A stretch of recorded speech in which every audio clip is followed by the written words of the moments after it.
उजाला, आप देख रहे हैं केकेडी न्यूज। वक्त हो चला है इस वक्त की 3 बजे की 3 बड़ी खबरों का। आइए रुक करते हैं इस वक्त की पहली बड़ी खबर की ओर। हिमाचल प्रदेश की मंडी सीट से बीजेपी ने कंगना रनौत को उम्मीदवार बनाया है। इसके बाद से कंगना खूब चर्चा में। एक बार फिर बयान को लेकर कंगना चर्चा में आ गई है। इस बार उन्होंने कांग्रेस नेता राहुल गांधी के साथ साथ राज्य के मंत्री विक्रमादित्य सिंह पर भी निशाना साधा है। बता दें, कंगना ने मंडी संसदीय सीट के अंतर्गत मनाली विधानसभा क्षेत्र में एक रैली को संबोधित करते हुए विक्रमादित्य पर जमकर जुबानी तीर चलाया। कंगना रनौत ने विक्रमादित्य सिंह से कहा, ये तुम्हारे बाप दादा की रियासत नहीं है कि तुम मुझे डरा धमका कर वापस भेज दोगे।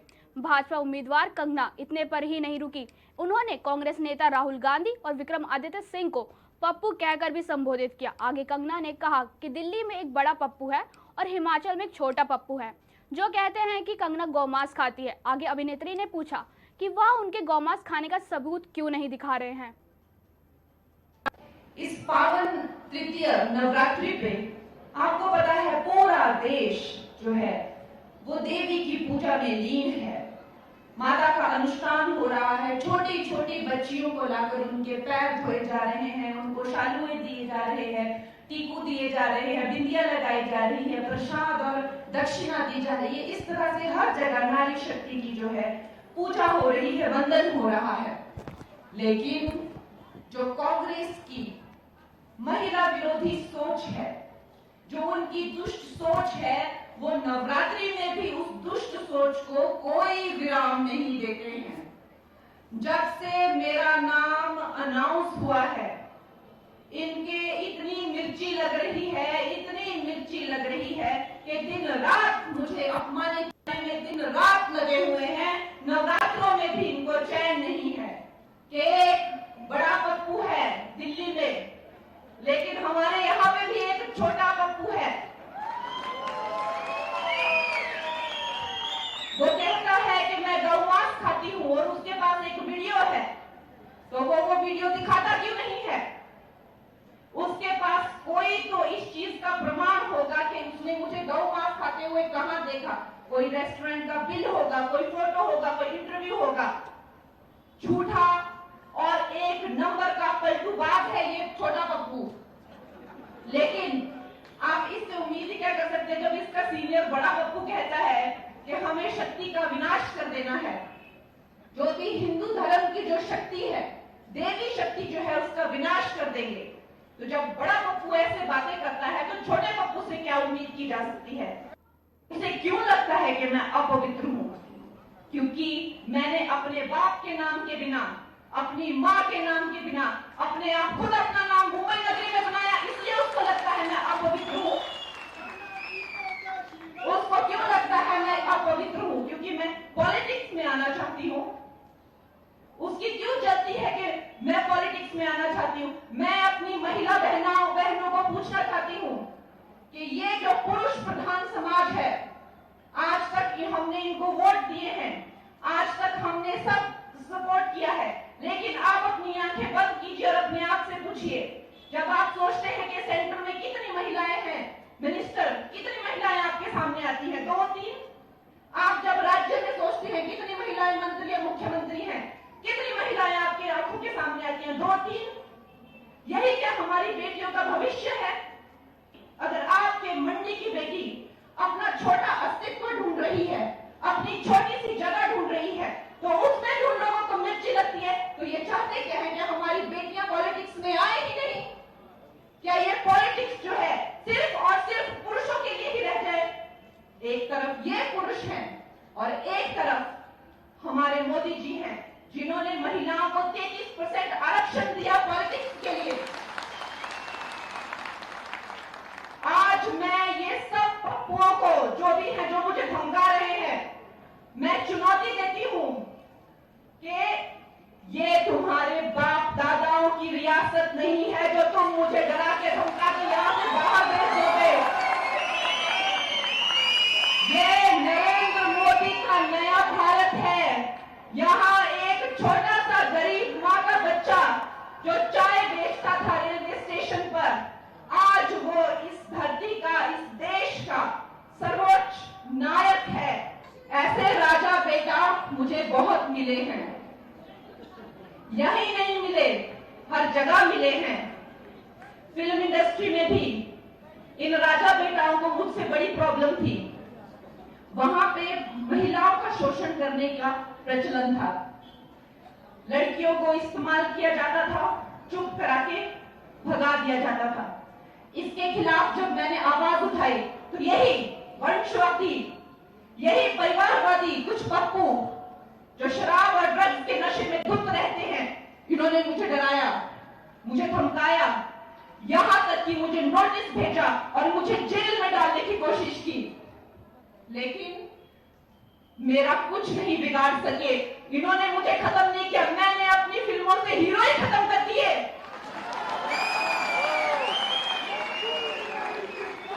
मैंने ऐसी ऐसी फिल्में बनाई जिनमें से मैंने हीरो ही खत्म कर दिए। और मेरा साथ किसने दिया?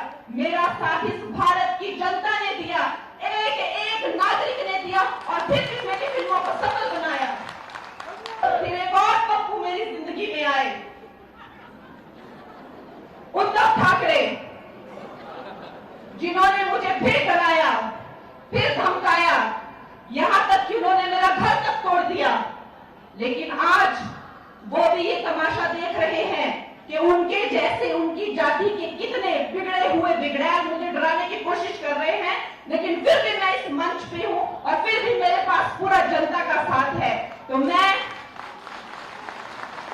इस मनाली की धरती से, माता हडिम्बा की धरती से ये प्रण लेती हूं कि मैं यहां वापस आऊंगी। और आप लोग जब मुझे विजय बना के यहां वापस लाएंगे तो हम अपनी बेटियों के लिए और अपने समाज के लिए एक बहुत बड़ा उदाहरण बनाएंगे कि हमारी बेटियां हर क्षेत्र में लड़कों के साथ चलेंगी और बिल्कुल पीछे नहीं रहेंगी। इस पावन तृतीय नवरात्रि पे आपको पता है पूरा देश जो है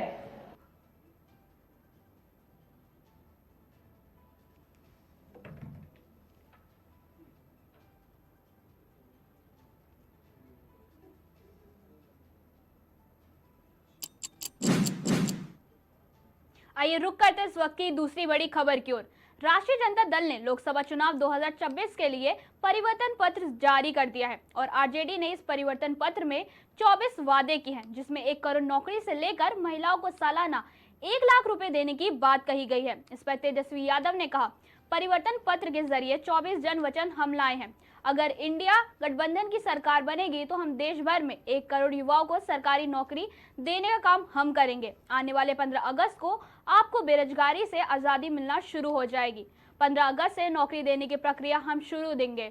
आने वाले रक्षाबंधन से गरीबी परिवारों की हमारी बहनों को हर साल 1 लाख रुपए की सहायता राशि देंगे। गैस सिलेंडर 500 रुपए में दिया जाएगा। बिहार को विशेष राज्य का दर्जा हम दिलाएंगे।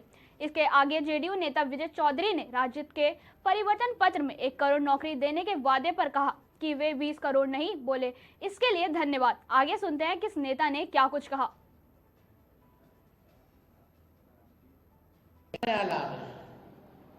तो आज परिवर्तन पत्र के जरिए 24 जन वचन यानी 24 का चुनाव और 24 जन वचन हम लोग लाए हैं। डिटेल्स और सारी बातें आप लोगों को दे दी जाएंगी, लेकिन जो प्रमुख चीजें हैं वो हम आप लोगों के समक्ष रखना चाहेंगे।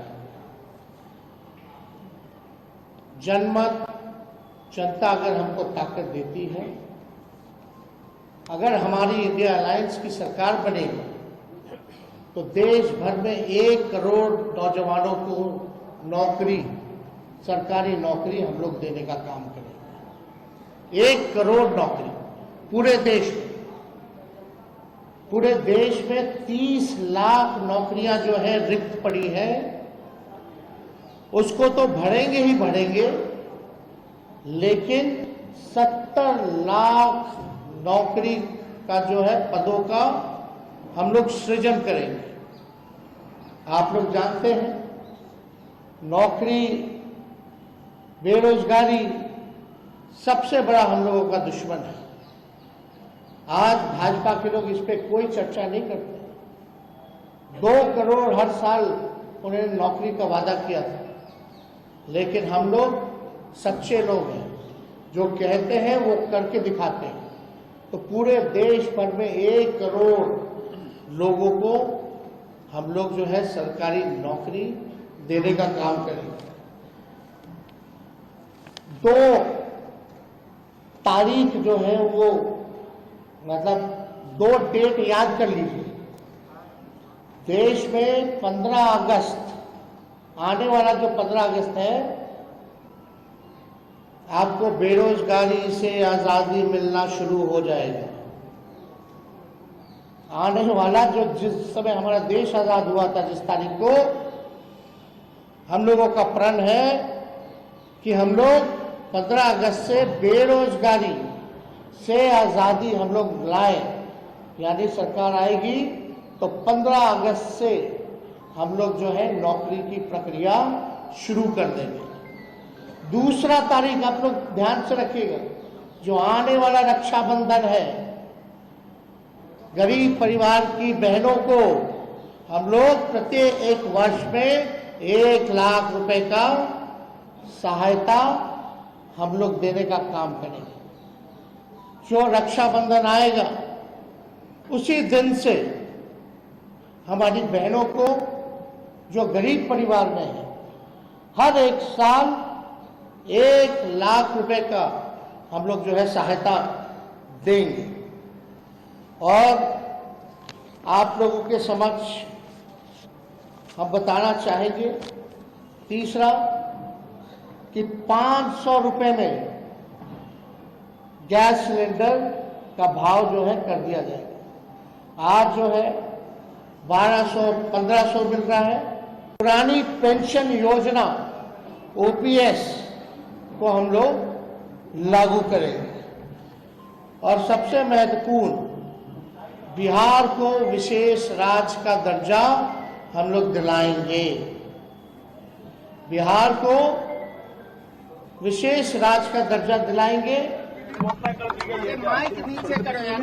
एक बात स्पष्ट है कि हमारा एकमात्र लक्ष्य है कि बिहार को हम कैसे विकसित करें, और जो देश में सबसे बड़ा मुद्दा बेरोजगारी है, तो जनता की बात हम लोग करें, जनता के लिए काम करें और सेवा करें। और जो चीज हम कर सकते हैं, आज हम लोगों ने वही प्रण लेकर के आप लोगों के समक्ष रखा है। 15 अगस्त से बेरोजगारी से आजादी नौजवानों को मिलना शुरू हो जाएगा, और रक्षाबंधन से हमारी गरीब बहनों को 1 लाख रुपए प्रति वर्ष हमारी सरकार भारत में बनती है, तो हम लोग उसको दिलवाने का काम करेंगे।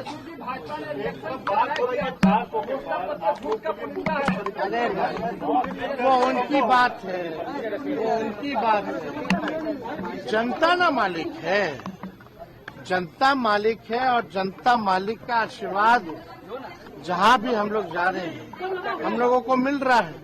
और हम लोगों को पूरा विश्वास है कि इस बार इंडिया गठबंधन की सरकार पूरे देश में बनने जा रही है, और इंडिया की सरकार बनते ही इंडिया के लोगों को, भारत के लोगों को 1 करोड़ नौकरियां, सरकारी नौकरी आने वाले 15 अगस्त को हम लोग देना शुरू करेंगे, और बेरोजगारी से आजादी हम लोग मनाएंगे। तेजस्वी यादव परिवर्तन पत्र जारी किया है। तेजस्वी यादव अरे तो 20 करोड़ नहीं बोले, इसके लिए सत्ता में आने की 1 पैसा उम्मीद है क्या? इस बात को मैं बहुत गंभीरता से उठा रहा हूं। चाहे लालू प्रसाद की पार्टी हो आरजेडी, चाहे अखिलेश यादव की पार्टी हो समाजवादी पार्टी, या कांग्रेस पार्टी हो राहुल गांधी की, या सोनिया जी की, या खड़गे जी की, इन लोग में किसी को भी जनता 1 नया पैसा भी ट्रस्ट करती है कि ये सत्ता में आएंगे? ये वो भी जानते हैं। तो हवाबाजी कर रहे हैं, करने दीजिए, लोकतंत्र है, हर को चुनावी हवा करने का अधिकार है। लेकिन देश जानती है कि सिर्फ मोदी की गारंटी पक्की है, जो 10 साल में काम किया वही देश को आगे ले जाएंगे। 1 करोड़ लोगों को नौकरी देंगे सेंट्रल में सरकार आएगी। 100 करोड़ बोल देना, बोलने में क्या दिक्कत है? क्या किया बिहार में? खाली परिवार को नौकरी दी, राजनीतिक नौकरी, सम्मान दिया, मंत्री बनाया, उप मुख्यमंत्री बनाया, पत्नी को बनाया मुख्यमंत्री, और बात करते हैं 1 करोड़ को नौकरी देंगे। हाँ, एक मॉडल है, जमीन दो नौकरी लो, वही मॉडल चलेगा क्या? जब जब सत्ता में आए हैं तब तब भ्रष्टाचार किया है नौकरी देने में थोड़ी, और आज 1 करोड़ का झोंका दे रहे हैं। चलिए, ऐलान है। तो आज परिवर्तन पत्र के जरिए 24 जन वचन की कार्यकर्ता। आइए रुक करते इस वक्त की तीसरी बड़ी खबर की ओर। लोकसभा चुनाव से पहले 2024 में पहले यूपी में समाजवादी पार्टी को आम आदमी पार्टी का भी समर्थन मिल गया है। बता दें कि आप सांसद संजय सिंह ने अखिलेश यादव के साथ बैठक के बाद यह ऐलान किया है, और आप सांसद संजय सिंह ने अखिलेश यादव के साथ संयुक्त प्रेस कॉन्फ्रेंस में इसका ऐलान किया है, जिसके बाद संजय सिंह ने कहा कि जब हमारी पार्टी के मुखिया को जेल में डाला गया तो सपा ने हमारा साथ दिया। इस लड़ाई में सपा और अखिलेश जी के हम लोग आभारी हैं। यह चुनाव सामान्य चुनाव नहीं है, यह लोकतंत्र को बचाने का चुनाव है और बाबा साहेब अम्बेडकर के संविधान को बचाने का चुनाव है। तानाशाह के खिलाफ लोगों को एकजुट करने का चुनाव है। आगे क्या कुछ कहा गया सुनते हैं। ये कार्यकर्ता, चुने हुए लोग, जो भी इनके सहयोगी साथी हैं, इस बड़ी लड़ाई में समाजवादियों का साथ दे रहे हैं और देने जा रहे हैं। इसके लिए मैं इनका विशेष आभार प्रकट करता हूं। और ये सामान्य परिस्थितियों में चुनाव नहीं हो रहा है, पूरे देश और दुनिया की नजर है इस चुनाव में। मैं जब दिल्ली गया था, अरविंद केजरीवाल जी मुख्यमंत्री दिल्ली, उनके समर्थन में जो बड़ी रैली थी, उसमें जब मैं गया था तो यही मैंने कहा था कि दुनिया में भारत की बदनामी हुई है। भारत के बारे में चर्चा हो रही है कि चुने हुए लोग और किसी स्टेट के हेड के साथ ऐसा व्यवहार हो रहा हो। जो इंस्टीट्यूशंस हैं, जिन इंस्टीट्यूशंस से न्याय मिलना चाहिए, उन इंस्टीट्यूशंस में भी भारतीय जनता पार्टी हस्तक्षेप कर रही है। ये तो हम लोगों ने एक प्रधानी के चुनाव में देखते थे, प्रधान स्तर पे देखते थे, लेकिन मुख्यमंत्री किसी स्टेट के चुने गए हों, उनके साथ ऐसा व्यवहार, झूठे मुकदमे लगा करके उन्हें जेल भेज दिया जाए। इसी तरह झारखंड के मुख्यमंत्री, उन्हें जेल भेज दिया।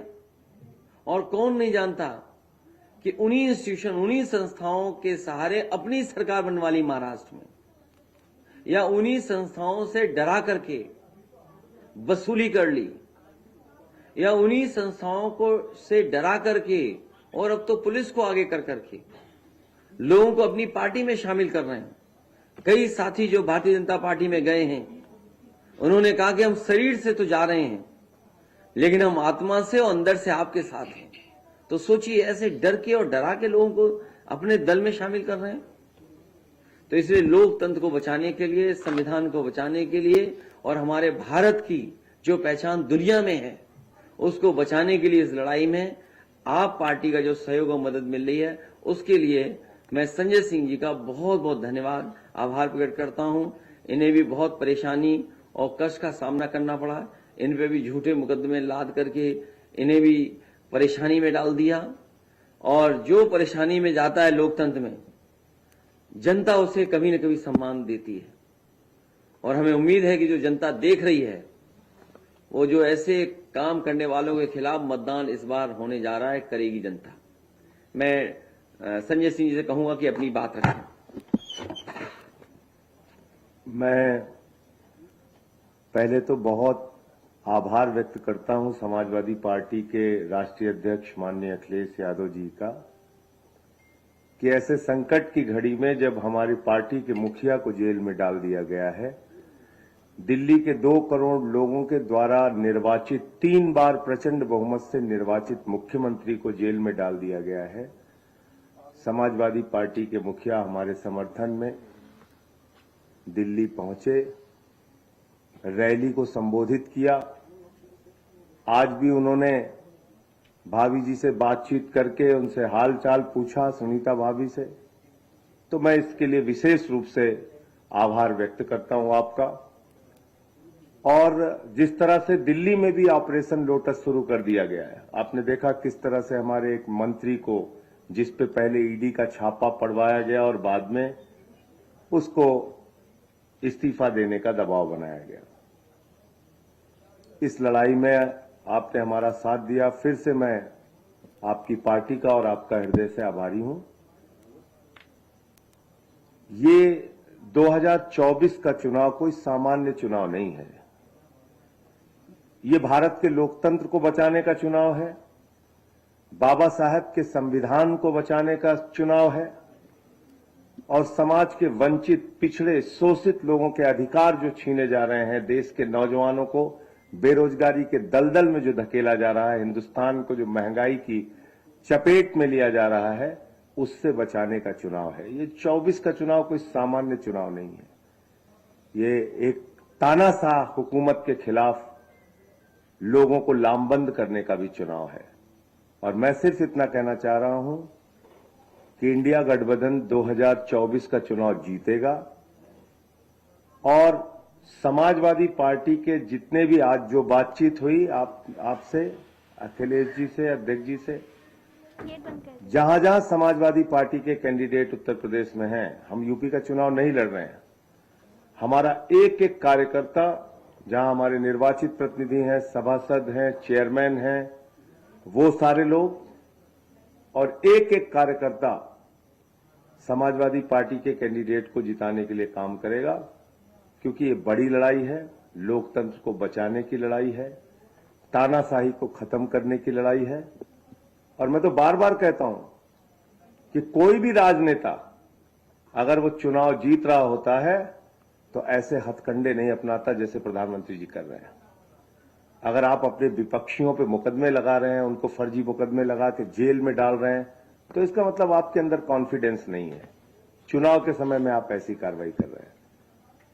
तो फिर से एक बार मैं दोहरा रहा हूं, कोई कंडीशन नहीं है, कोई सीट की मांग नहीं है, कहीं कुछ नहीं है। लोकतंत्र को बचाने के लिए, तानाशाही को खत्म करने के लिए, भारत के संविधान की रक्षा के लिए हम लोग इस लड़ाई में साथ हैं और पूरे यूपी में जहां जहां समाजवादी पार्टी के कैंडिडेट होंगे, इंडिया गठबंधन के कैंडिडेट होंगे, हम उनके लिए काम करेंगे। बहुत बहुत धन्यवाद। अभी उनके जो यूपी के लीडरशिप है, उनसे हमारी बातचीत कोई हुई नहीं है। जब उनसे बातचीत होगी तो उसकी भी आधिकारिक घोषणा करेंगे। आज जो नहीं, हमने ये कहा कि इंडिया गठबंधन के कैंडिडेट्स को हम लोग पूरा सपोर्ट करेंगे, लेकिन कैसे करेंगे, क्या हम अभियान में कैसी भूमिका निभाएंगे, अभी यूपी की जो कांग्रेस की लीडरशिप है, जो यहाँ के चुनाव के संचालन को देख रही है, उनसे बातचीत नहीं हुई है। जैसे बातचीत होगी उसकी रूपरेखा तैयार करके जहां कांग्रेस के कैंडिडेट भी लड़ रहे हैं उनके लिए काम करेंगे। अब उन्होंने सार्वजनिक रूप से आके बयान तो दे ही दिया है, सबके सामने बयान दिया है। अब जिस दिन ईडी के छापे उनके यहां पड़े थे, उस दिन क्या बोला था वो भी देख लीजिए। और जब बाबा साहब के संविधान दिवस पे उन्होंने मुख्यमंत्री जी को बुलाया था अपने कार्यक्रम में, उस दिन उन्होंने क्या बोला था मुख्यमंत्री जी के बारे में और कितना सम्मान दलितों का अरविंद केजरीवाल जी कर रहे हैं, वो सारे वीडियो निकाल के देख लीजिए। आधिकारिक जो बयान था उस समय ईडी का, वो देखिए आप, सब कुछ साक्ष्य मौजूद है।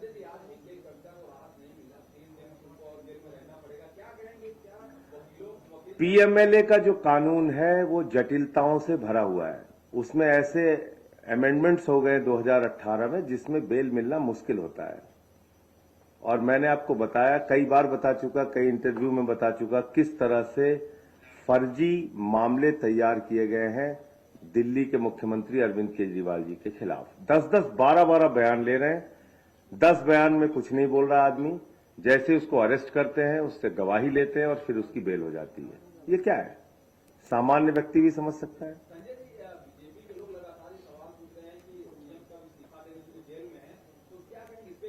कहा मणिपुर के सीएम के बारे में पूछ रहे हैं?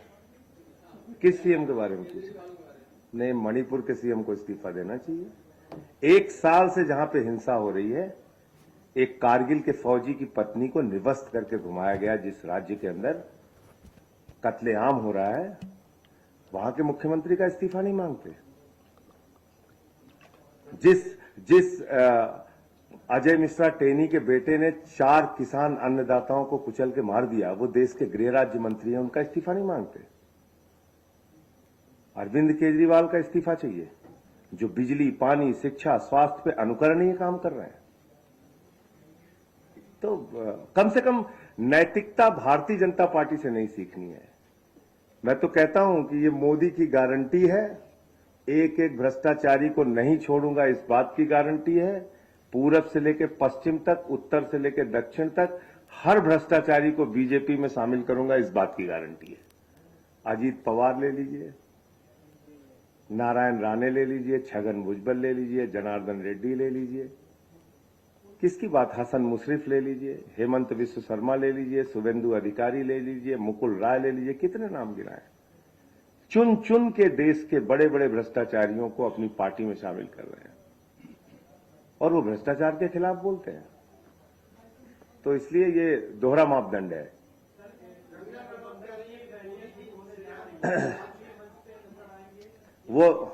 वो जैसा अखिलेश जी का जैसा आदेश होगा, हम हर तरह से काम करेंगे।